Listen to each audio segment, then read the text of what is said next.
તો મહત્વના સમાચાર ગાંધીનગરથી મળી રહ્યા છે। ગાંધીનગરના માણસા પાસે યુવકની હત્યાની ઘટના સામે આવી છે। ગાંધીનગરના માણસા પાસે ઘોડાકુવા ગામના યુવકની હત્યા થઈ છે। ખેત શ્રમિકોએ મૃતદેહ જોતા પોલીસને જાણ કરી હતી। યુવકની તીક્ષ્ણ હથિયાર વડે હત્યા કરાઈ હોવાની પ્રાથમિક માહિતી સામે આવી છે। યુવકનું નામ દશરથ ઠાકોર હોવાનું પણ સામે આવ્યું છે। મિત્રને મળવા જવાનું કહી દશરથ ઠાકોર ઘરેથી નીકળ્યો હતો। તો મહત્વના સમાચાર ગાંધીનગરથી મળી રહ્યા છે। ગાંધીનગરના માણસા પાસે યુવકની હત્યાની ઘટના સામે આવી છે। માણસા વિસ્તારમાં યુવકની હત્યા થઈ હોવાની ઘટના બની છે।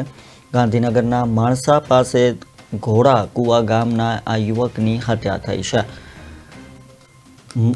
ખેત શ્રમિકોએ મૃતદેહ જોતા પોલીસને જાણ કરી હતી। તો યુવકની તીક્ષ્ણ હથિયાર વડે હત્યા કરાઈ હોવાની પ્રાથમિક માહિતી સામે આવી છે। યુવકનું નામ દશરથ ઠાકોર હોવાનું સામે આવ્યું છે। ત્યારે યુવક મિત્રને મળવા જવાનું કહીને ઘરેથી નીકળ્યો હતો અને ત્યારબાદ તેની હત્યા કરાયેલી હાલતમાં મળતા અનેક તર્ક વિતર્ક સર્જાઈ રહ્યા છે।